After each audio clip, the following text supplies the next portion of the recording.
कमल अपने दोस्त की बहन के साथ बेड पर लेटकर मोबाइल में मूवी देख रहा था। मूवी काफ़ी अच्छी थी। बीच बीच में कुछ रोमांटिक सीन आ रहे थे। कमल अपने दोस्त और उसकी बहन तीनों के साथ मूवी देख रहा था।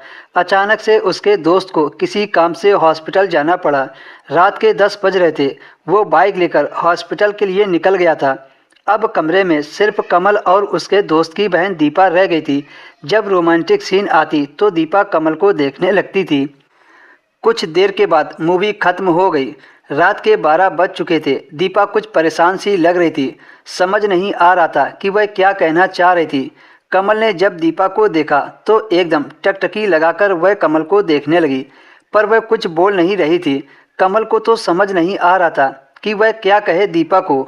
अगर दीपा को किसी चीज़ की ज़रूरत होती तो वह कमल से ज़रूर कहती, पर वह कुछ बोल ही नहीं रही थी। आखिरकार कमल ने परेशान होकर दीपा से पूछ ही लिया, दीदी आपको कुछ चाहिए?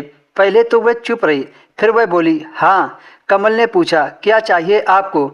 इतना कहकर उसने अपने ऊपर से रजाई हटा दी। उसे लगा उसकी दीपा दीदी कुछ लाने को बोलेगी, लेकिन दीपा ने जो कहा उसे सुनकर तो कमल के होश उड़ गए। उसने कहा कि तुम मेरे बेड पर आ जाओ। कमल ने कहा कि दीदी मैं तो यहीं सोऊंगा। तब वह बोली, अगर तुम मेरे बेड पर नहीं आए तो मैं तुमसे कभी नहीं बात करूंगी। फिर कमल डरते डरते दीपा के बेड पर चला गया। कमल ने कहा, अपनी रजाई ले आता हूँ। तो वह कहने लगी कि एक ही रजाई काफ़ी है, इसी के अंदर आ जाओ। कमल दीपा के बेड पर लेट गया और उसने अपनी रजाई कमल को ओढ़ा दी। अब एक ही रजाई में दोनों थे। कमल दीपा दीदी से अलग ही लेटा था। तभी दीपा कमल की तरफ घूम गई और अपना हाथ कमल के ऊपर रख दिया। दीपा के दोनों पहाड़ कमल के टच होने लगे और उसकी सांसें तेज चलने लगी। फिर दीपा ने अपने आगे के हुक खोल दिए। उस समय दीपा साड़ी पहने थी। दीपा लगभग 25 साल की थी। उनकी पिछले साल ही शादी हुई थी। उनका पति काम के सिलसिले से बाहर ही रहते थे। इस वजह से वो अक्सर अपने मायके में बनी रहती थी, लेकिन आज उसके भाई के दोस्त के साथ वो सब करने का मौका मिलने वाला था, जिसका वो काफ़ी बेसब्री से इंतजार कर रही थी। दीपा उठकर बैठ गई और अपने सारे कपड़े निकालकर एक तरफ रख दिए, जिसे देखकर कमल हैरान रह गया।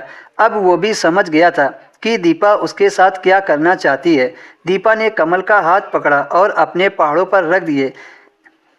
पहाड़ों को पकड़ते ही कमल को मज़ा आने लगा और उसका चूहा अंदर से ही छलांग मारने लगा।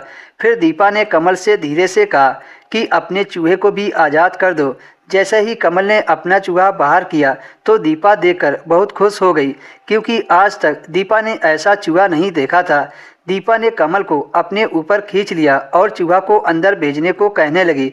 फिर जैसे ही कमल ने अपना तगड़ा चूहा दीपा के अंदर किया तो दर्द से चीख निकल गई। उस रात दीपा को पहली बार इतना मज़ा आया था।